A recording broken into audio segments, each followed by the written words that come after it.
প্রকাশ্য রাস্তায় এক তরুণীকে কুপিয়ে খুনের অভিযোগ উঠল এক যুবকের বিরুদ্ধে। ধারালো অস্ত্র দিয়ে তরুণীকে কোপানোর পরে নিজের পেটেও অস্ত্র চালিয়ে আত্মহত্যার চেষ্টা করে ওই যুবক। ঘটনাটি ঘটেছে বুধবার উত্তর ২৪ পরগনা জেলার সোদপুরের ফিউচার গেট এলাকার স্কুল রোডে। পুলিশ সূত্রে জানা গিয়েছে, মৃত ওই তরুণীর নাম গীতা দাস, বয়স ৩৩। যে যুবকের বিরুদ্ধে তার খুনের অভিযোগ তার নাম সুভাষ দত্ত বলেই জানিয়েছে পুলিশ। প্রাথমিকভাবে তদন্তকারীদের অনুমান সম্পর্কে টানাপোড়েনের জেরেই এই ঘটনা। স্থানীয় সূত্রে জানা গেছে, গীতা সোদপুরের নাটাগড় এলাকার মহেন্দ্রনগরের বাসিন্দা। স্থানীয়দের দাবি, দীর্ঘদিন ধরে গীতা এবং সুভাষের মধ্যে সম্পর্ক ছিল, তবে প্রায় দুজনের মধ্যে অশান্তি লেগে থাকতো বলে জানিয়েছে স্থানীয় বাসিন্দারা। তার জেরেই প্রকাশ্য রাস্তায় ধারালো ছুরি দিয়ে গীতার উপরে ঝাঁপিয়ে পড়ে ওই যুবক। একের পর এক কোপে রক্তাক্ত অবস্থায় লুটিয়ে পড়ে গীতা।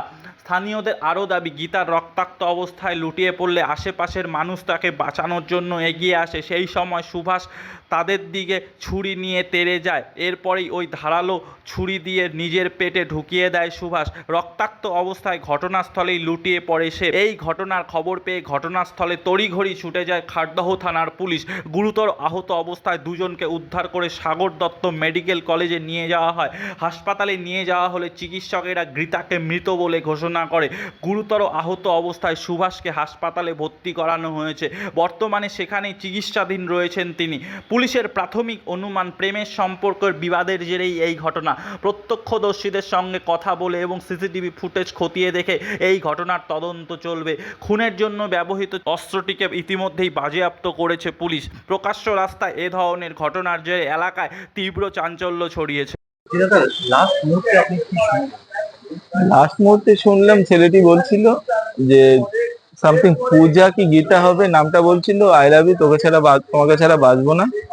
তখন হাতে চাকু ছিল, তো বলছিল তোমরা যদি আমার বিয়ের গ্যারান্টি নাও তো চাকুটা আমি ফেলে দেবো। তখন আমরা বলছিলাম যে আমরা বিয়ের গ্যারান্টি নিই, চাকুটা ফেলে দাও। তারপরে চাকুটা ফেলে দিল, ও নিজে নিজে চাকুটা ছেড়ে দিল। তারপরে নিজেরা দুজনকে জড়িয়ে ধরে রাস্তার উপরে শুয়ে পড়লো। তখন দেখছিলাম রক্ত বেরোচ্ছে, কোথায় কি কতটা লেগেছে সেটা তো আমরা বুঝতে পারছিলাম না। তারপর পুলিশ এসে ফার্দার ইনভেস্টিগেশন কি হচ্ছে পুলিশ বলতে পারবে। আতঙ্ক তো স্বাভাবিক, এটা তো স্বাভাবিক ঘটনা। স্বাভাবিক ঘটনা হলে আতঙ্ক হওয়ার কোনো ব্যাপার নেই, কিন্তু এটা তো অস্বাভাবিক ঘটনা। স্বাভাবিকভাবে আতঙ্কিত তো হবেই মানুষ। তারপরে সকালবেলা 9:30 10টার সময়। কিন্তু সমস্যাটা হচ্ছে আমাদের এই রাস্তায় পুকুর পাড়টায়, এই 100 মিটারের মধ্যে পুকুর পাড়টায় রাত্রিবেলা সন্ধ্যার সময় এইরকম গন্ডগোল হামেশা লেগে থাকে। কোনো লাইট নেই, প্রশাসনের থেকে কোনো উদ্যোগ নেই। ওইখানটায় অল্প বয়স্ক ছেলে মেয়েরা নিজেদের মধ্যে সমস্যার সমাধান করে এরকম চিল্লে মিল্লে গায়ে হাত দিয়ে রেগুলার ড্রিঙ্ক করে, ওপেন রাস্তার উপরে নেশাপান করে। এবার এইরকম গন্ডগোল রেগুলার লেগে থাকে। এবার প্রশাসনের এই বিষয়টা নজর দেওয়া উচিত। দেখুন, আমার দোকানের সামনে অবশ্যই ঘটনা হয়েছে, খুবই দুঃখজনক ঘটনা এটা। আমি তো দোকানে ছিলাম না, আমার দোকান খোলা ছিল, আমার স্টাফ এসে খুলেছে। তখন কিছুই হয়নি। 15 মিনিট পরে স্টাফের মুখে শুনলাম যে এখানে গিয়ে একটা ছেলে আর মেয়ে, ওদের দুজনের মধ্যে কথা কাটাকাটি হচ্ছে। তা ছেলেটার হাতে কোনো কিছু একটা অস্ত্র ছিল, সে অস্ত্রটা নিয়ে মেয়েটাকে নাকি মানে গলার মধ্যে একবার কোপাচ্ছে, আর কোথায় কোপাচ্ছে, এরকম হাতে গলা পিঠে এরকম করে করছে। সেটা নিয়ে আমাকে কল করলো, আমি তো অন্য ওয়েতে রাস্তায় ছিলাম। তারপরে এসে দেখি এরকম নেই, মানে রাস্তা নেই, অ্যাম্বুলেন্স করে নিয়ে যাচ্ছে, আর ছেলেটাকে ধরে একটা পুলিশ ভ্যানে করে নিয়ে চলে যাওয়া হচ্ছে। এতটুকু আমি দেখলাম। মানে দুজনেই কি দুজনকে এরকম করেছে? না, দুজনকে করছে না, মানে ছেলেটার হাতে অস্ত্র ছিল। ছেলেটা কোনো ইনজিওর হয়নি, ঠিক আছে, মেয়েটাই ইনজিওর হয়েছে। তারপরে আমার কাছে যেটা নাকি ছবি এসছে, আমার বন্ধু পাঠিয়েছে, এখান থেকে অন দ্য ওয়েতে রাস্তা দিয়ে যাচ্ছিল, তার ছবিগুলো আমার মোবাইলের মধ্যে রয়েছে।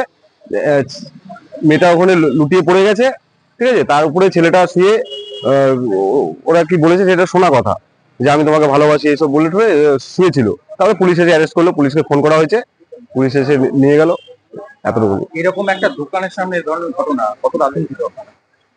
দেখুন, আতঙ্কিত ব্যাপার থেকে এই 16 নম্বর ওয়ার্ড, আজকে সবাই জানে 16 নম্বর ওয়ার্ডের কে কাউন্সিলর, কে কি। আজকে দীর্ঘদিন ধরে এখানে ফিউচার গেটে বাইরে থেকে ছেলে পেলে এসে এখানে আড্ডা মারে, এখানে রাত্রেবেলা দিনের বেলা মদ খাচ্ছে, গাঁজা খাচ্ছে, কোনো পাড়ার লোক, সব বয়স্ক সিনিয়র লোক, এখানকার ছেলেপেলে যারা আছে ইয়াং, তারা থাকে না, তারা চাকরি সূত্রে বাইরে থাকেন। ঠিক আছে, আমরা বাইরে থেকে সেখানে দোকানদারি করি। আপনি স্টেশনের লাগোয়া রাস্তা, এত সুন্দর একটা সোদপুর জনবহুল একটা স্টেশন, তার সামনের রাস্তায় কোনো লাইট থাকে না, কিছু থাকে না। আজকে দীর্ঘদিন ধরে যে কোনো কাউন্সিলরের কাছে গেছে, এমএলএ এর কাছে গেছে, কোনো প্রোটেস্ট করেনি। কোনো এখানে পিসি পার্টিকে আমরা ফোন করে দিয়েছি, পিসি পার্টিকে আমরা ফোন করে দিয়েছি, একবার দুবার, কতবার আসবে বলুন না। আজকে ফ্ল্যাট আছে পুকুরের সামনেই, এই লাগোয়া ফিউচার গেটের সামনেই আপনার এই এখানে যে ছেলেপেলে গুলো এখানে একজন বাড়ি ভদ্রলোক আড্ডা হয়, প্রচুর রোজ দিন আড্ডা হয়, স্টেশন থেকে শুরু করে, ফাঁড়ি থেকে শুরু করে, পুরো এল প্যাটার্নে পুরো আড্ডা চলে।